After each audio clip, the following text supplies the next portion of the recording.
63-ാമത്തെ ശ്ലോകം പറയാം. ക്രോധാത് ഭവതി സമ്മോഹ, സമ്മോഹാത് സ്മൃതിവിഭ്രമ, സ്മൃതിഭ്രംശാത് ബുദ്ധിനാശോ, ബുദ്ധിനാശാത് പ്രണശ്യതി. അതായത് നമുക്ക് ദേഷ്യം അങ്ങോട്ട് വന്നു ഇല്ലേ, കോപം വന്നു കഴിഞ്ഞാൽ എന്താ, പിന്നെ നമ്മൾ എന്താ ചെയ്യണേ പ്രവർത്തിക്കണേന്നൊന്നും പലപ്പോഴും നമുക്കറിയാൻ മേല. അപ്പം നമുക്ക് ബുദ്ധിക്ക് ശരിക്കും ഒരു ഭ്രംശം സംഭവിക്കുന്ന പോലെ, ഇല്ലെങ്കിൽ വിവേകമില്ലാതെ നമ്മൾ പിന്നെ പെരുമാറും. എന്താ ചെയ്യേണ്ടേ എന്താ പറയേണ്ടതെന്നൊന്നും നമുക്കറിയാൻ മേലാത്ത ഒരു ഇത് വരും. പിന്നെയോ സ്മൃതിഭ്രംശാത്, നമ്മുടെ ഓർമ്മയൊക്കെ അങ്ങോട്ട് പോകും ഇല്ലേ, ഞാൻ ആരാണ്, എന്താണ് ഞാൻ ചെയ്യുന്നത് പറയുന്നത്, ഇങ്ങനെയൊക്കെ ഞാൻ ചെയ്യാമോ എന്നുള്ള ആ ചിന്തയൊക്കെ അങ്ങ്, ആ ഒരു ചിന്ത മനസ്സിൽ വന്നു, അത് വേണമെന്ന് ആഗ്രഹിച്ചു, പറ്റിയില്ല, അപ്പോഴത്തേക്കും ക്രോധമായി, കോപമായി, അപ്പോൾ എന്താ ചെയ്യേണ്ടതെന്ന് അറിയാതെ വന്നു.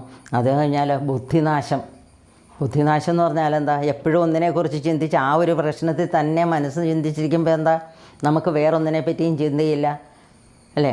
അപ്പം പല കാര്യങ്ങളും നമ്മൾ മറന്നു പോകുന്നു, നമ്മളുടെ ബുദ്ധി പോലും നമ്മളുടെ രക്ഷയ്ക്കെത്തുന്നില്ല. അതുവരെ നല്ല ബുദ്ധിയുള്ളതായിരുന്നു, പക്ഷേ നമ്മളെല്ലാം ഓർമ്മയും ശക്തിയും എന്താ ചെയ്യേണ്ടേ എപ്പോഴാണ് ചെയ്യേണ്ടേ എല്ലാം നമുക്കറിയായിരുന്നു. പക്ഷേ ഇങ്ങനെയൊക്കെയുള്ളൊരു പ്രശ്നത്തിൽ നമ്മൾ ചെന്ന് വിടുമ്പോഴുണ്ടല്ലോ ബുദ്ധിഭ്രമം വരുന്ന പോലെ തന്നെ നമുക്ക് തോന്നുന്നു.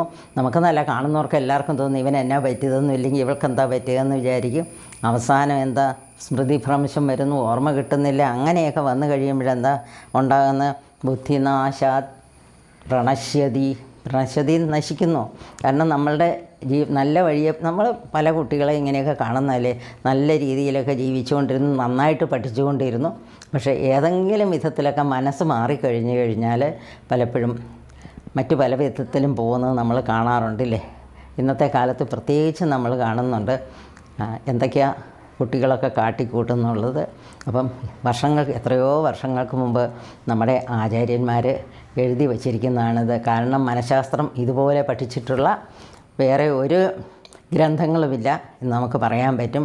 കാരണം ഈ ഭഗവത്ഗീത എന്ന് പറഞ്ഞു കഴിഞ്ഞാലുണ്ടല്ലോ എന്താണ്, ആർട്ട് ഓഫ് മാൻ മേക്കിംഗ് ആണെന്നാണ്. കാരണം ഒരു മനുഷ്യൻ എങ്ങനെ മുന്നോട്ട് പോകണം, മനുഷ്യൻ എങ്ങനെ ആവണം എന്ന് കൂടി പറയുന്നതാണ് ഈ ഭഗവത്ഗീത.